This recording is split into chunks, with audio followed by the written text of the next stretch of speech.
Assalamualaikum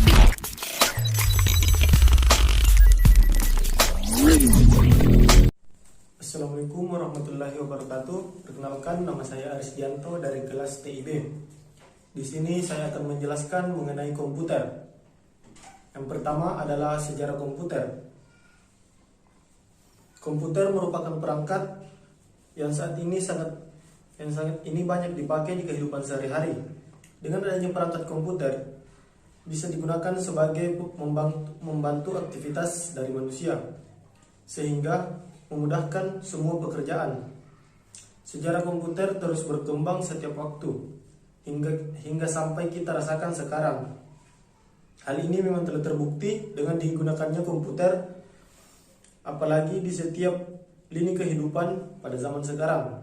Tidak dapat dipungkiri memang manusia sekarang akan lebih cenderung bergantung terhadap komputer di setiap kegiatannya. Akan tetapi, proses perkembangan dari komputer tidak serta-merta canggih karena ada tahapannya. Komputer sekarang memang telah jauh berbeda dengan komputer terdahulu, mulai dari segi bentuk, kinerja, hingga komponen yang dipakai. Sebab komputer terdahulu memiliki ukuran yang bisa menghabiskan satu ruangan.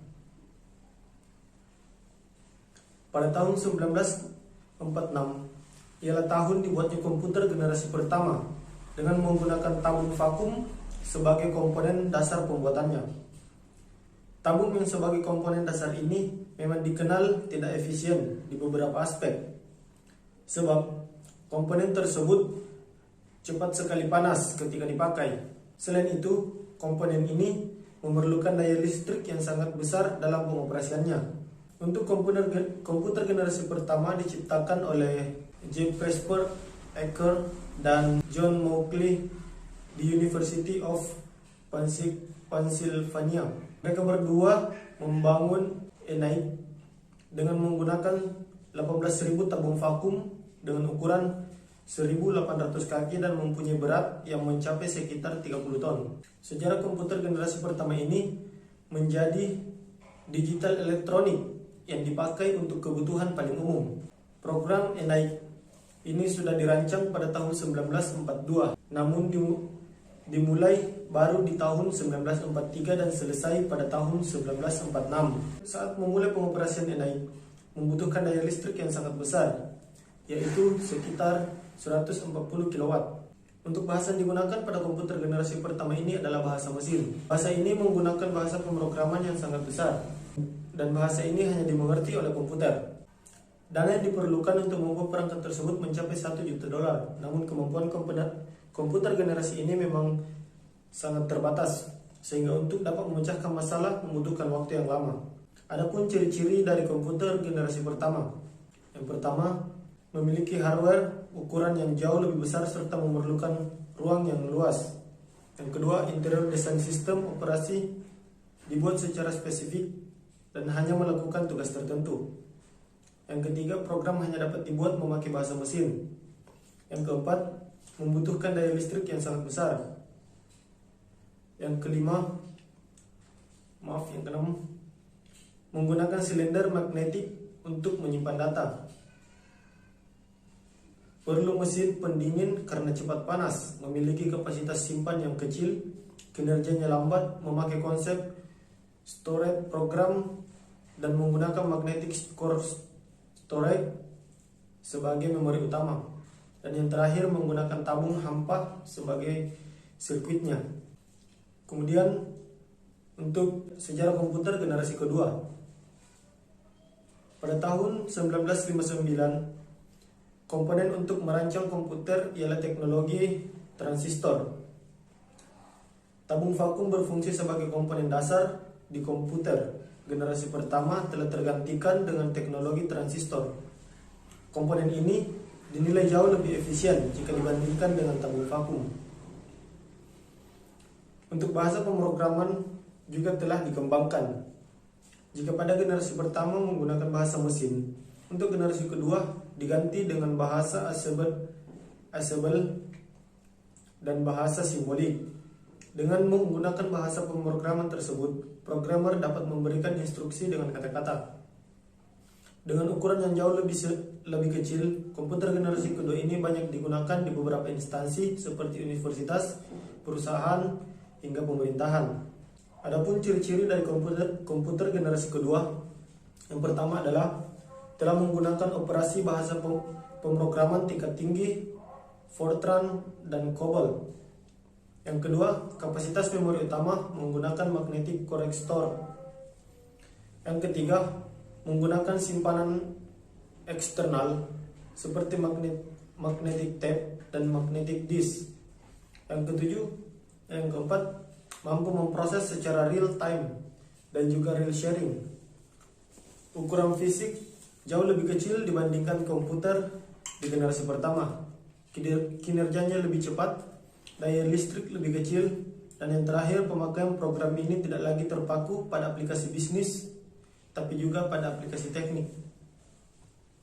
Kemudian untuk sejarah komputer generasi ketiga. Generasi komputer ketiga dimulai pada tahun 1965. Dimulai pada masa itu, komputer ini dibuat menggunakan integrated circuit. Teknologi ini menggeser fungsi transistor sebagai komponen dasar komputer. Namun, transistor masih mempunyai tempat di kalangan programmer, akan tetapi ukurannya akan lebih diperkecil. Beberapa transistor yang berukuran kecil tersebut dimasukkan di IC bersama dengan resistor dan kapasitor. Komputer generasi ketiga merupakan perkembangan melalui tahap yang sangat besar dari komputer terdahulu. Komputer generasi ketiga ini muncul pada era 1964 sampai 1970. Adapun ciri-ciri dari komputer generasi ketiga, yang pertama, listrik yang digunakan lebih hemat. Yang kedua, software akan lebih meningkat. Yang ketiga, harga kian terjangkau. Yang keempat, memori memiliki kapasitas yang lebih besar. Yang kelima, kecepatan menggunakan IC sehingga kinerja komputer lebih cepat. Memiliki kecepatan 10.000 kali lebih cepat dibanding generasi pertama. Komputer sudah dapat melakukan multiprocessing. Komputer sudah memakai visual display dan dapat mengeluarkan suara. Yang kesembilan, menggunakan penyimpanan luar seperti disket magnetik. Dan yang terakhir, mampu melakukan komunikasi dengan komputer lain. Kemudian, komputer generasi keempat. Komputer yang kita pakai saat ini merupakan komputer generasi keempat, di mana generasi keempat ini dibuat dengan menggunakan komponen dasar bernama mikroprosesor. Chip mikroprosesor memiliki ribuan transistor dan beberapa macam elemen sirkuit yang mana saling terhubung satu sama lain. Intel menjadi sebuah perusahaan yang paling berpengaruh terhadap perkembangan chip mikroprosesor karena mereka berhasil menciptakan Intel 4004 yang merupakan cikal bakal perkembangan komputer. Perusahaan dari Intel berhasil menggantikan perangkat komputer yang memiliki ukuran yang besar menjadi sangat kecil sehingga membuatnya menjadi lebih efisien. Pada tahun 1971, IBM menciptakan komputer yang didesain khusus untuk kalangan rumahan, sedangkan Apple mempublikasikan Macintosh pertama kali pada tahun 1984. Sebuah sistem operasi untuk dapat dijalankan dari perangkat komputer. Adapun ciri-ciri dari komputer generasi keempat, yang pertama, dapat menggunakan LSI atau Large Scale Integration. Yang kedua, sudah dikembangkan dengan memakai semikonduktor dan mikroprosesor yang berbentuk seperti chip untuk memorinya. Yang ketiga, dipasarkan juga pada sektor perorangan. Yang keempat, selalu muncul komputer terbaru yang lebih efisien dan mampu dibawa kemana-mana seperti laptop. Kemudian, komputer generasi kelima. Pada generasi kelima ini sebenarnya masih tahap pembangunan, di mana generasi ini akan mempunyai teknologi yang dibuat dengan berdasarkan kecerdasan buatan. Perkembangan komputer generasi kelima ini bertujuan untuk menghasilkan perangkat komputer yang dapat menghasilkan perangkat komputer yang dapat merespon menggunakan bahasa yang digunakan manusia. Jadi cukup sampai di situ. Komputer generasi ini diharapkan dapat mempelajari lingkungan di sekitarnya. Adapun ciri-ciri dari komputer generasi kelima ini, yang pertama adalah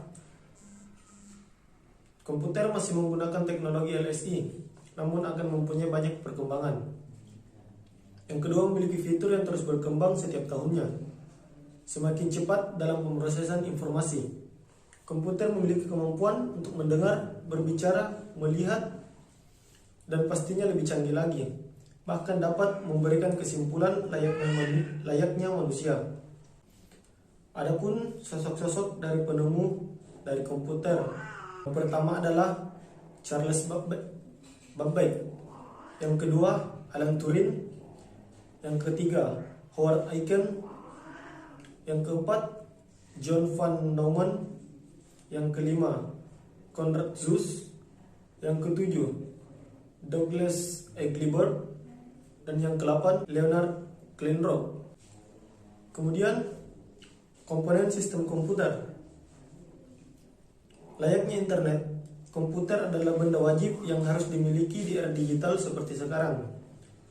Banyak hal yang bisa Anda lakukan dengan bantuan komputer seperti mengerjakan tugas sekolah, menyelesaikan pekerjaan kantor, atau hanya sekedar untuk berselancar di dunia maya. Adapun 3 komponen utama dari komputer, yang pertama adalah hardware atau perangkat keras.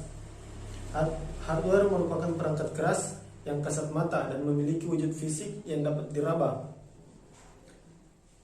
Hardware pada komputer sendiri masih dibagi menjadi 4 bagian, yaitu input device, output device, processing device, dan storage device. Dan yang kedua adalah software atau perangkat lunak. Komponen sistem komputer selanjutnya adalah software. Berkebalikan dari hardware, software adalah komponen yang tak kasat mata. Software dalam bentuk komputer adalah komponen yang penting karena berperan menjalankan segala perintah yang masuk ke hardware. Software dapat diartikan juga sebagai suatu kumpulan data elektronik yang tersimpan dan diatur oleh komputer. Bisa berupa program ataupun koneksi untuk menjalankan berbagai macam instruksi perintah. Software dibagi menjadi 3, yaitu software sistem, software aplikasi, dan software tambahan. Software sistem merupakan software utama yang sangat penting karena bertugas mengatur komponen pada komputer secara menyeluruh.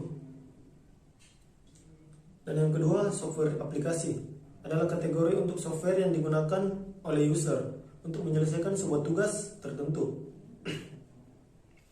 Dalam hal ini, bisa dikatakan bahwa software aplikasi merupakan software pelengkap pada komputer yang digunakan sebagai sarana pengelola data.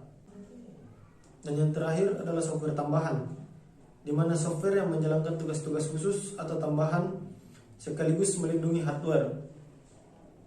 Dan komponen utama software yang ketiga adalah brainware.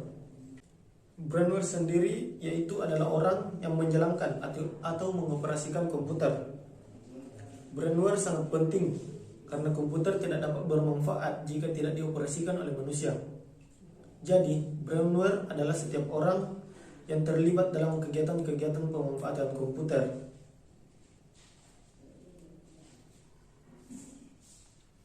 Adapun skema pada blok sistem komputer. Yang pertama adalah unit pemroses, yaitu mengendalikan operasi komputer untuk melakukan fungsi pemrosesan data yang terdiri dari ALU, CU, dan register.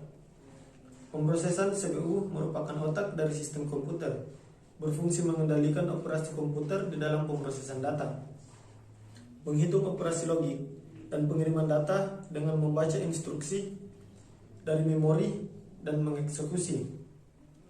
Yang kedua, main memory. Main memory menyimpan data dan program yang bersifat volatile. Memori utama dibagi menjadi 3 bagian, yaitu register dan buffer terdapat di CPU, ROM terdapat di BIOS, RAM, SROM, internal, external, DRAM, FPM, EDO, SDRM, DDR, dan Rambus. Kemudian secondary memory atau storage device. Memori penunjang dibagi menjadi 2 bagian, yaitu sequential access atau magnetic tape, random access disket, hard disk, compact disk, digital physical disk atau DVD. Perangkat masukan dan perangkat keluaran memindahkan data antara komputer dan lingkungan eksternal. Perangkat ini dibagi menjadi 3 bagian, yaitu perangkat masukan, yang kedua perangkat keluaran, dan yang ketiga adalah perangkat pengendali. Interkoneksi antar komponen struktur dan mekanisme yang menghubungkan antara proses main memori, perangkat masukan dan keluaran. Interkoneksi antar CPU, memori, dan perangkat masukan atau keluaran dihubungkan oleh bus yang dibagi menjadi 3 bus: bus alamat, bus data, dan bus kontrol. Dan yang ketiga dan yang terakhir adalah pengelompokan dan klasifikasi dari komputer. Komputer dikelompokkan yang pertama berdasarkan data yang diolah, yaitu komputer analog. Komputer ini merupakan komputer yang digunakan untuk menerima sinyal analog. Biasanya digunakan untuk melakukan pengecekan untuk data yang tidak berbentuk angka, karena data yang didapatkan adalah data yang bersifat gelombang. Komputer ini biasanya digunakan untuk mempresentasikan suatu keadaan. Sebagai contoh, komputer ini digunakan untuk melakukan pengecekan suhu, penghitungan aliran BBM pada SPBU, mengukur kekuatan cahaya, dan lain-lain. Kemudian komputer digital. Komputer ini merupakan komputer yang kebanyakan yang kita kenal. Data yang diterimanya adalah data yang sudah berupa data digital. Sedangkan fungsinya digunakan untuk mengolah data yang bersifat kuantitatif dalam bentuk angka, huruf, tanda baca, dan lain-lain. Kemudian komputer hybrid. Komputer ini merupakan komputer yang memiliki kemampuan dari komputer analog dan komputer digital. Komputer jenis ini diperuntukkan untuk pengolahan data yang bersifat baik kuantitatif maupun kualitatif. Dengan kata lain, data kuantitatif yang diolah menghasilkan data kualitatifnya dan sebaliknya. Dan yang kedua, komputer juga dikelompokkan berdasarkan penggunaannya, yaitu special purpose computer. Komputer ini berarti komputer untuk keperluan khusus. Komputer ini dirancang hanya untuk menyelesaikan suatu masalah tertentu. Perangkat yang ada pada komputer ini, baik komponen input, output, pemroses, serta softwarenya telah dirancang untuk keperluan tersebut. Biasanya software yang mengendalikan proses sudah berada langsung pada sistem.